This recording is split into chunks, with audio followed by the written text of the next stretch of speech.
Americans are buying more plants than ever before. In 2020, sales for potted foliage plants were up 23%. And a year later, the plant growing industry was worth $16 billion. What's behind the growing interest in things that grow? Whoa! Thousands of social media influencers sharing their collections and touting the health benefits of houseplants. Influencers like Summer. Come on in. I personally bought the plant for $39, which was pretty expensive at the time. Now you get a small plant like this for hundreds and hundreds of dollars. But nearly half of all the houseplants grown in the US die at some point along the supply chain. I've gone to many big box stores, and those plants are in sad condition. These are living products, after all. We can't just flick a switch. We're not making soda pop bottles. We're not producing toilet paper. And new plant parents make terrible caretakers. They kill another half of the plants they take home, according to one study.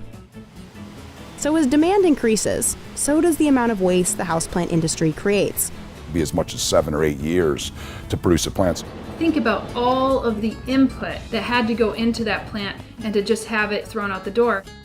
So why do so many plants die in the supply chain? And what are growers and plant influencers doing about it? We went to one of America's largest farms to find out. Costa Farm, here in Miami, produces 1.6 million plants every week. The company supplies giant retailers like Home Depot, Walmart, IKEA, and Whole Foods. This is Mike. He's the production manager. We're here at our soil processing plant. This is the beginning of the growing cycle. Mike makes a living keeping plants healthy. That's the main goal, to keep it alive. But at this scale, that's not always easy.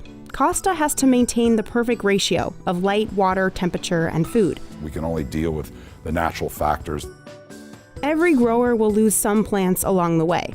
That's what the industry calls shrinkage. But Costa has taken steps to minimize it. It all starts with this potting mix. Costa uses coconut coir, which comes from the fibrous middle part of the fruit. Nosotros recibimos el coco de la India, casi todo viene de Sri Lanka. This is a more sustainable alternative than peat moss, which releases carbon dioxide when harvested and takes a long time to grow back. We're just talking about millimeters or fractions of millimeters of growth a year. After the coconut coir arrives at Costa, these machines rehydrate it.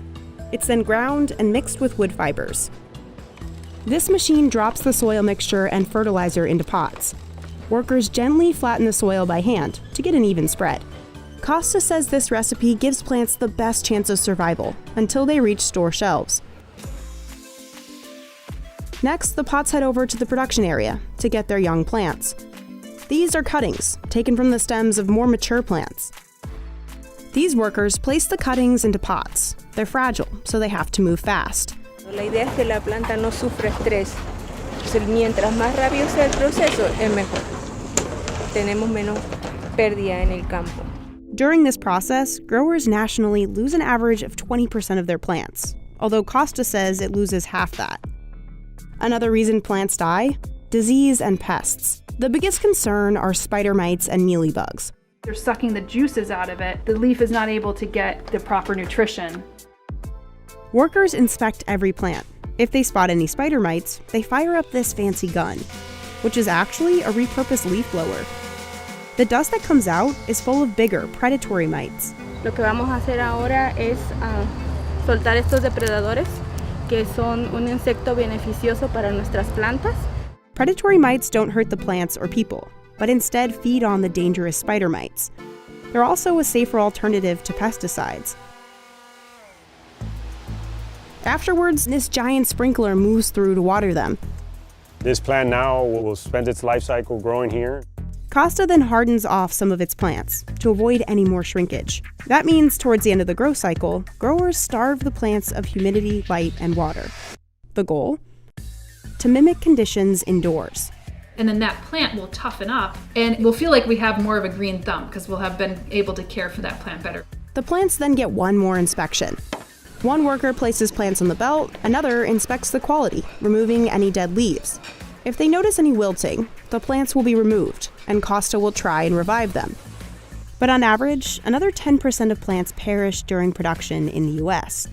Costa trucks its plants to retailers all over North America. Some are sold online. But the shrinkage continues in the store. It's estimated about 10% of plants don't make it out. The big box stores, they don't tend to have horticulturists on staff. They just have people that may or may not water things. I don't know about you, but I've gone to many big box stores and those plants are in sad condition. Think wilted or yellowing leaves or rotted roots. We go and we look at the tomatoes and the bananas and everything. We look for bruises. Is it really ripe enough? And so we need to look at plants even more that way. But the biggest plant murderers are consumers. You haven't grown a plant unless you killed it 3 times. One survey found new gardeners kill 70% of their plants. Even experienced ones kill about a third of what they grow.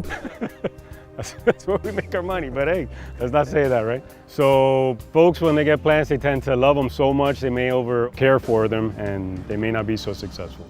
So out of 10 houseplants, only 3 will survive a significant amount of time in a customer's home.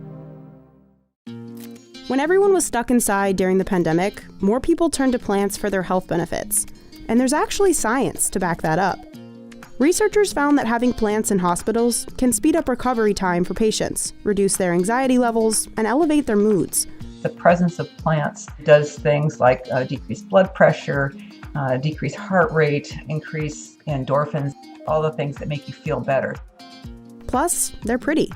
Exotic plants went viral on social media. Today on TikTok, there are over 4 billion views on videos with the hashtag #PlantTikTok. Social media influencers like Summer have made a living off sharing their collections and plant care tips. You can make something look really good with photography and with lighting, and people all of a sudden may feel the need to have that plant. And it's driving sales at just unprecedented levels. And that's driven up prices.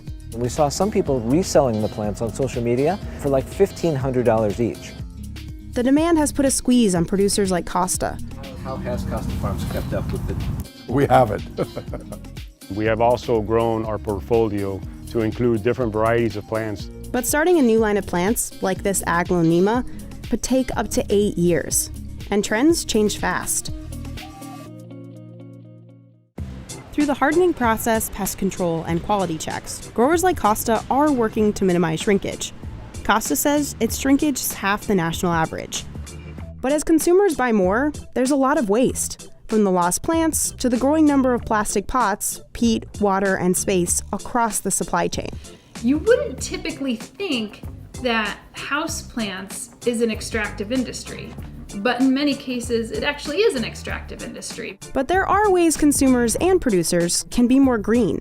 Consumers can get clippings from friends and learn how to take care of the plants they've already purchased. And we understand how our pets function. We have to do the same with the plants. We have to figure out what exactly it is that they need. So we learn not to overwater plants. Most of the time you don't need a lot of fertilizer. Linda would like to see all growers swap peat moss for renewable potting mixtures, like the coconut coir Costa uses. They can always compost the plants and recycle the pots. But if consumers are having a hard time keeping plants alive, they should ask one simple question. Do you really need that plant?